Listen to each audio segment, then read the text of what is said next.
Hello बच्चे party, कैसे हो आप सब लोग? आई होप सभी बच्चे काफी अच्छे होंगे। माय डियर स्टूडेंट्स, मैं विनोद कुमार बहल आप सभी बच्चों का अपने इस चैनल में एक बार फिर से स्वागत करता हूं। तो यार फाइनली आज आप लोगों ने मेरे साथ इलेक्ट्रिक पोटेंशियल और डाइपोल का वन शॉट कंप्लीट कर लिया। तो इलेक्ट्रिक पोटेंशियल के 10 सवाल मैं इस वीडियो में कराने वाला हूं। ज्यादा टाइम वेस्ट नहीं करते हैं आपका, बस दो बातें। और आपका एक Telegram channel physics honour tips, जिसका लिंक डिस्क्रिप्शन में है, वो जरूर ज्वाइन कर लेना। और यार इसको लाइक कर देना, कमेंट करके जरूर बताना वीडियो के एंड होने के बाद कि आपको कैसा लगा, और दोस्तों के साथ शेयर करना मत भूलना। यार मेहनत जितनी मैं कर रहा हूं उतनी मेहनत तुम्हें भी करनी है, रुकना बिल्कुल नहीं है। ये कंटेंट आने का मतलब है कि आप लोग को लग रहा है कि यार विनोद सर एक्टिव है, तो अब आप लोगों को अगर गलती से भी ऐसी फीलिंग आ रही है कि यार रेस्ट कर लेता, नहीं करना भाई। 14-15 घंटे तो आपको मिनिमम पढ़ना ही पढ़ना है, ठीक है ना। और ये इसलिए मैं आपको टाइम टू टाइम वीडियो डाल रहा हूँ कि एक सुबह 9 बजे लाइव आ जाते हैं, फिर उसके बाद दिन में एक वीडियो चले, एक शाम को क्लास आएगी। क्लास का लिंक नीचे डिस्क्रिप्शन में है, एनरोल कर लेना। और वीके आर्मी कोड है उसका, वो आप एनरोल करके वहां पर दबाएंगे तो आप फिर क्लास को ज्वाइन कर लेंगे, ठीक है ना। और साथ ही साथ में टेलीग्राम चैनल पे इसका लिंक पूरा का पूरा आ जाएगा, और ये जो नोट्स है ये टेलीग्राम चैनल पे आपको मिल रहे होंगे। तो भाई शुरुआत करते हैं अपने क्वेश्चंस की। तो यार फाइनली आप लोगों ने ये 10 सवाल लगा लिए, मजे आए होंगे आपको, ठीक है ना। लाइक और कमेंट और दोस्तों के साथ शेयर करना मत भूलना। मिलेंगे। तो ये रहा हमारा पहला क्वेश्चन। क्वेश्चन क्या कहता है बच्चों? क्वेश्चन कह रहा है कि sir here three isolated equal charges are placed at the corner of an equilateral triangle as shown in figure। भैया यहां पर अगर आप देखोगे तो ये कॉर्नर लिखना था मेरे हिसाब से, तो यह वर्टेक्स लिखना था, बट यहां पर एडिटर की गलती है। Okay, at the corner of the equilateral triangle as shown in figure, the statement which is true for net electric potential V and net electric field intensity E at the centre is. Guys सबसे पहले जब भी ऐसे सवाल आते हैं तो हमारी गलती क्या होती है? हम सीधा सीधा ऑप्शन की तरफ भागने लगते हैं, हम सीधा सीधा आंसर की तरफ भागने लगते हैं। हमें आंसर नहीं देखना है, पहले सॉल्यूशंस नहीं देखना है, पहले खुद के कॉन्सेप्ट चेक करने हैं। हमें कितना आता है, हमसे कितना हो पा रहा है, पहले वो चीज चेक करनी है। देखिए बच्चा पार्टी, ये जो क्यू है आपका, ये क्यू क्या करेगा? इसकी इस डायरेक्शन में इलेक्ट्रिक फील्ड का डायरेक्शन होगा, इसकी वजह से इस डायरेक्शन में E1 E2। असल में आप देखेंगे तो इनका जो नेट होगा वो इस डायरेक्शन में और ये इस डायरेक्शन में। अब या तो आप इसको पूरा सॉल्व कर ले तो आपको समझ में आ जाएगा कि आपका जो ई नेट है वो 0 आएगा, या तो आप इसको पूरा सॉल्व कर ले तो आपको समझ में आ जाएगा। उसके लिए आपको ये आर डिस्टेंस निकालनी पड़ेगी, ये आर, और उस हिसाब से आप इसको सॉल्व करेंगे। बट हमें पता है कि ई नेट 0, हम इतनी बार क्वेश्चंस कर चुके हैं, अभी एडवांस पढ़ रहे हैं तो इतना तो हमें बेसिक पता ही होगा, ये मालूम होगा हमें। अब बात आती है इलेक्ट्रिक पोटेंशियल की। तो आप देखिएगा इलेक्ट्रिक पोटेंशियल, पहले तो आप ये देखो, ये एक वेक्टर क्वांटिटी था, इसलिए ये डायरेक्शंस पर डिपेंड कर रहा था, कैंसिल आउट हो गया। बट इलेक्ट्रिक पोटेंशियल ना पॉजिटिव नेगेटिव पर डिपेंड करता है, क्योंकि इलेक्ट्रिक पोटेंशियल जो है ना, that is a scalar quantity. Potential क्या है बच्चों? पोटेंशियल एक स्केलर क्वांटिटी है, और ये जो स्केलर क्वांटिटी होती है ना बेटा, ये आपका पॉजिटिव और नेगेटिव पर होगा। तो इस पॉइंट पर V1 कुछ होगा, इस पॉइंट पर V1 V2 कुछ होगा, इस पॉइंट पर V3 कुछ होगा, और सारा करके सम हो जाएगा। नेगेटिव चार्ज कोई नहीं है, तो आपका V नेट क्या होगा? V net will be like V1 plus V2 plus V3, सभी पोटेंशियल्स का सम हो रहा है। I hope this is clear to you all बच्चों। आई होप ये आप सभी बच्चों को मेरी बात समझ में आ रही होगी। सो गाइज यहां पर आप देखोगे तो क्वेश्चन का आंसर आपको जो मिल रहा है, E तो 0 है but V is not equals to 0। E 0 V 0 नहीं हो सकता, V 0 नहीं हो सकता, V नॉन 0 है बट E नॉन 0 नहीं हो सकता है, तो C ऑप्शन करेक्ट है। ये क्वेश्चन का आंसर आप लोग ऑलरेडी कर चुके हैं, आप एक बार देख लीजिए इसको, वीडियो पॉज करके और देखना तो भी। और साथ में जब ये प्रीमियर चल रहा हो तो आप अपने आंसर्स मेरे को देते रहे नीचे, क्योंकि मैं बाद में देखता हूं कि कौन बच्चा इसको प्रॉपर तरीके से देख रहा था। ये रहा आपका सेकंड क्वेश्चन बच्चों। The potential at a point 0.1 metre from an isolated point charges plus 100 volt, the nature of the potential charges. बच्चा पार्टी, अगर पोटेंशियल प्लस 100 है तो इसका मतलब V क्या है? एक स्केलर क्वांटिटी है, और स्केलर क्वांटिटी के लिए आप सभी बच्चों को पता है कि पॉजिटिव और नेगेटिव पर डिपेंडेंसी होगी। पॉजिटिव है तो इसका मतलब आपका नेचर ऑफ पॉइंट चार्ज भी पॉजिटिव ही होगा, क्योंकि प्लस क्यू से प्लस के Q by R, minus Q से माइनस के क्यू बाय आर हो जाता है। ये बेसिक था, आपको पता है। आज बेसिक है, फिर धीरे धीरे एडवांस लेवल पे चलेंगे अगले वीडियोस में। ये रहा next question. A charge of 10 microcoulomb is placed at the origin of X Y coordinate. अच्छा, मतलब एक चार्ज जो है वो ये x है और ये y है। ये चार्ज जो है ये 10 माइक्रोकूलम का यहां पर रखा गया है। The potential difference between 2 points 0A and A0। अच्छा, यानी कि अगर आप यहां पर देखोगे तो एक पॉइंट यहां पर यानी A0, ये A डिस्टेंस है और ये आपका 0A क्योंकि x0 y a है। इस पॉइंट पर और इस पॉइंट पर जो है इनका पोटेंशियल डिफरेंस मान लेते हैं, ये V1 पोटेंशियल है, ये V2 पोटेंशियल है। बड़ी सिंपल सी बात है बच्चे, V1 क्या होगा भैया आपका KQ/A प्लस है और इधर भी क्या होगा V2 क्या होगा, वो भी KQ/A क्योंकि डिस्टेंस तो सेम है ना। V1 और V2 से जब आप ये देखो ना, इनको जब आप जोड़ोगे, जब आप V1 में से V2 माइनस करोगे तो क्या आएगा, KQ/A minus KQ/A and I hope this is equals to 0। तो हमारा जो फाइनल आंसर है वो 0 है और ये आपके सामने है। बड़ा इजी सवाल है, लेकिन मैं कॉन्सेप्ट देने की बात कर रहा हूं आपको, मैं कॉन्सेप्ट देने की कोशिश कर रहा हूं। शायद ये वीडियो 10 से 15 मिनट में खत्म हो जाएगा, लेकिन 10-15 मिनट में आपको 10-15 नए सवाल मिल रहे होंगे, मजे आएंगे। प्रैक्टिस जरूर करिएगा बच्चों, क्योंकि यही क्वेश्चंस आपको पे ऑफ करेंगे। ये 11th और 12th की जो क्लास है ना, यही क्लास है जो आपको बाद में याद आने वाली है। बच्चा पार्टी पूरे जिंदगी भर फिर आप रिग्रेट करते रह जाओगे कि काश उस टाइम हम बात मान लेते और उस टाइम हम क्वेश्चंस कर लेते, दबा के पढ़ाई कर लेते, क्योंकि अभी हमारे ऊपर कोई रिस्पॉन्सिबिलिटी नहीं है, कोई जिम्मेदारी नहीं है। Yes guys, let's move to the next question. ये रहा हमारा अगला सवाल। 4 charges of same magnitude Q are placed at the corner of a square of side A। अच्छा जी, पहले जो वो बोलता है ना उसकी बातों को आप प्रोसेस करिए और लिख लीजिए।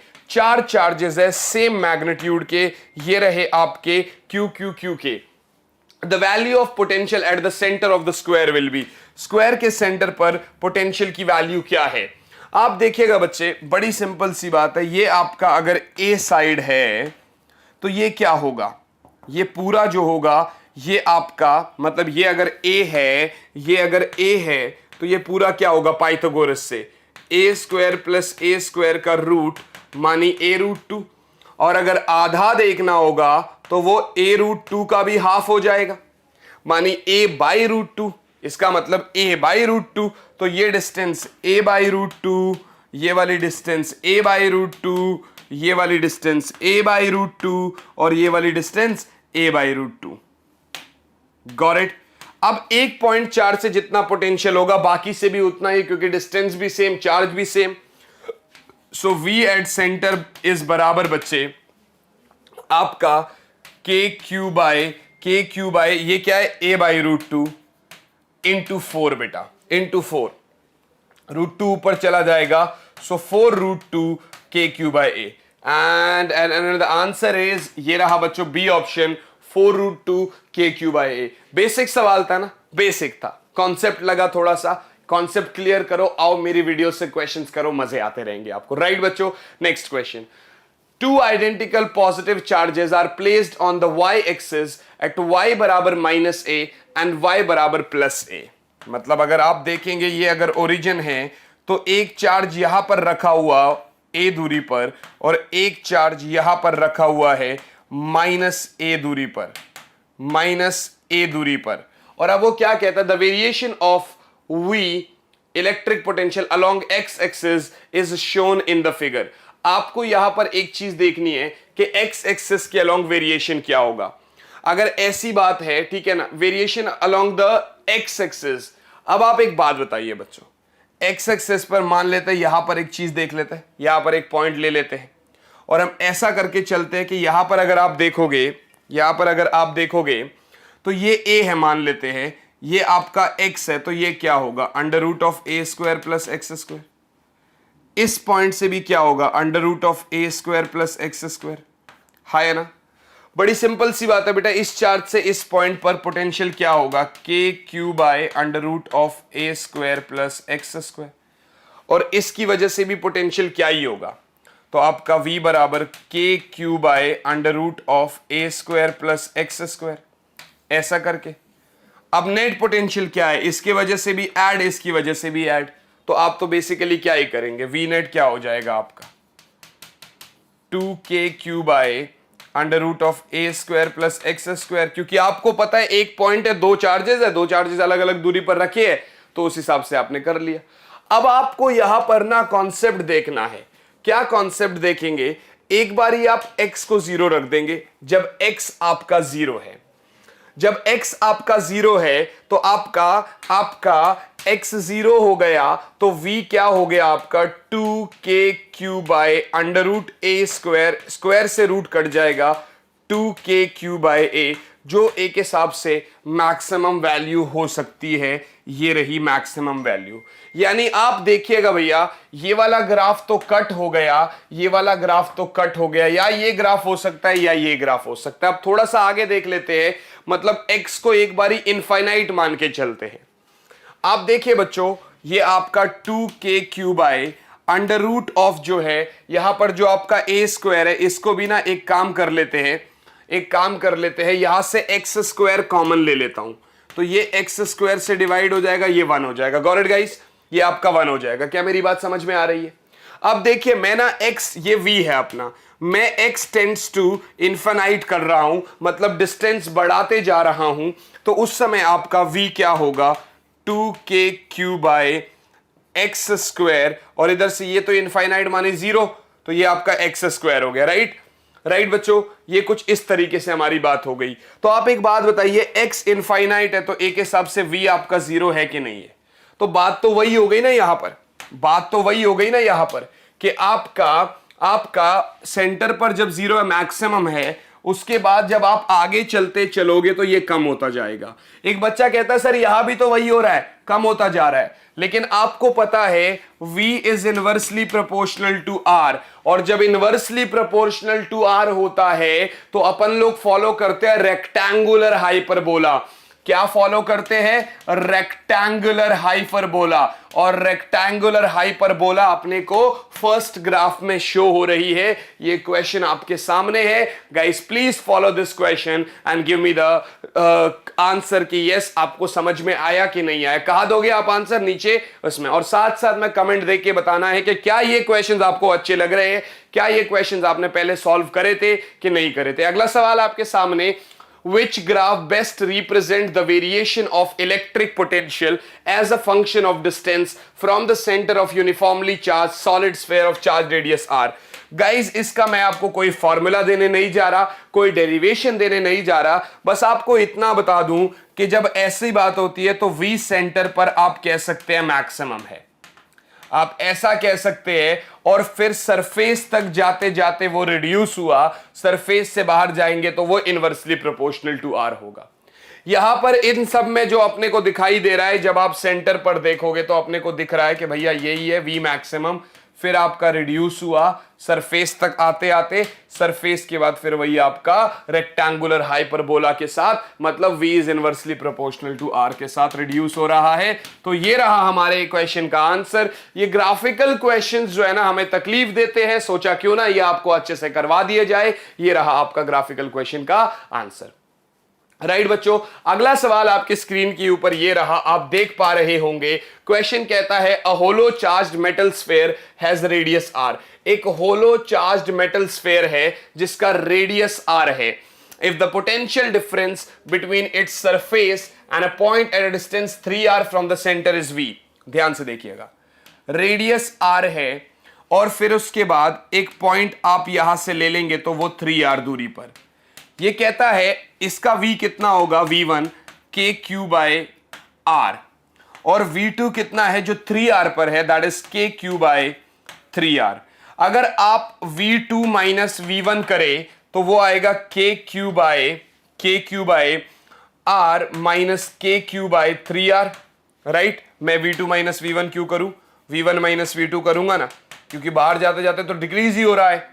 तो आप करेंगे यहां पर 3r नीचे में आ जाएगा, इधर आएगा आपका 3k³ माइनस k³, और we can say 2k³ by 3r is the correct answer, और we can say 2k³ by 3r is the correct answer. बच्चों ये क्वेश्चन आपके सामने, आपको समझ में आ गया। अब बच्चा पार्टी आप ध्यान से देखिएगा, अब जैसे ही आप इसको ध्यान से देखते हैं तो मैं आपको इलेक्ट्रिक फील्ड निकाल लेता हूं। इस पॉइंट पर क्या होगा, k³ बाय 3r का होल स्क्वायर, और you can say k³ bye 9r square. एक काम करते हैं, e चाहिए v चाहिए, तो e का v के साथ रेशियो निकाल लेते हैं, मानी 3k³ बाय 9r स्क्वायर ऐसा करके, और इसको जब रेशियो निकालते हैं तो ये रेसिप्रोकल हो जाएगा 3r/2kq, kq से kq कट गया, ठीक है ना, r से r कट गया, 9 से आपका, एक सेकेंड होल्ड करिएगा गाइस,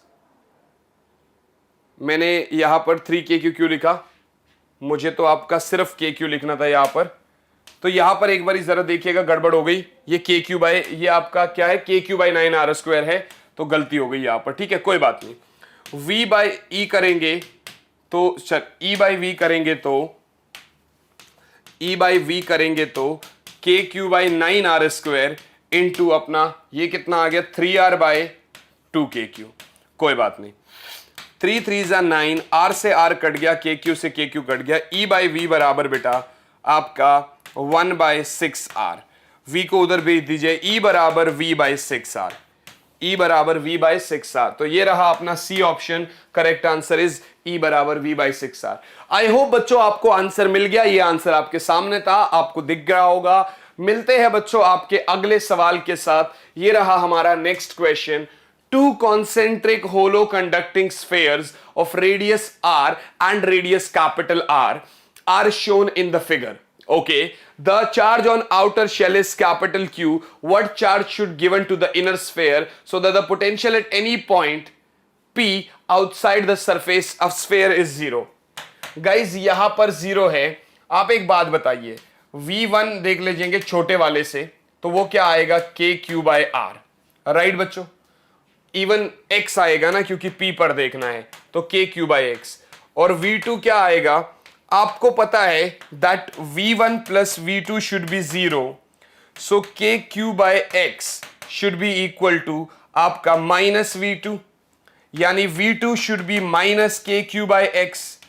और अगर ऐसी बात है तो इसका सिंपल सा मीनिंग है कि भैया आप -Q दोगे, आप उसको -Q दोगे, है ना भैया। आपका देखो, एक का KQ/x आ रहा है, तो दूसरे से आपका -KQ/x आना चाहिए, तभी तो दोनों का सम 0 होगा। So you will give charge -Q to the sphere. आपके सामने सवाल था, नेक्स्ट क्वेश्चन, पोटेंशियल ग्रेडियंट क्या होता है बच्चे? पोटेंशियल ग्रेडियंट इज आपका V/L। ग्रेडियंट का मतलब होता है V/L।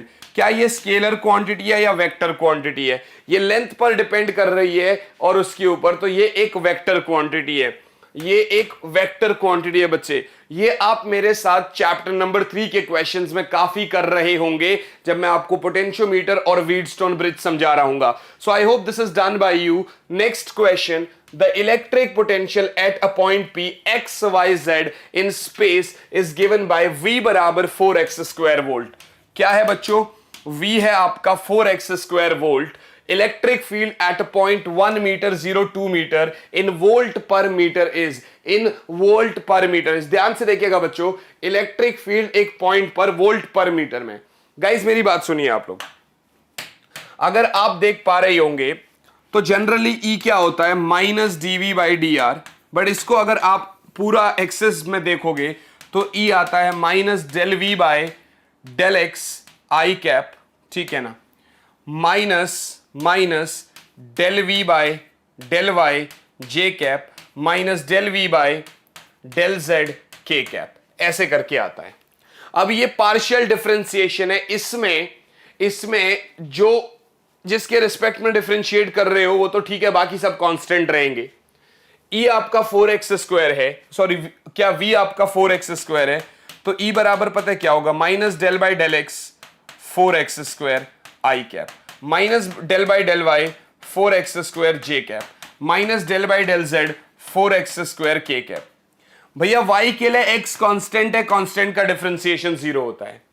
z के लिए x कांस्टेंट है, कांस्टेंट का डिफरेंशिएशन 0 होता है। I hope this is clear.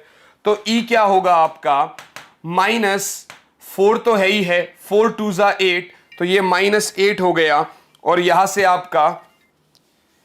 आपका -8x हो गया i कैप। ये है अपना E। So E is -8x i cap. E कितना आ रहा है, -8x i कैप आ रहा है। आप कह रहे हैं सर E बराबर -8x i कैप, बात सही है। अब आप एक बात बताइए, x की वैल्यू क्या, 1 मीटर, सो E बराबर क्या हो गया, -8 × 1 i कैप, और यू कैन से E बराबर -8 i कैप, और you can say E is 8 volt per metre, 8 volt per metre along negative X axis, along negative X axis, because आपको पता है ना माइनस आई कैप मानी negative X axis. I hope बच्चा party ये concept समझ में आ गया होगा आपको। गाइज आज मैं आपको ये 10 क्वेश्चन ही करवा रहा हूं।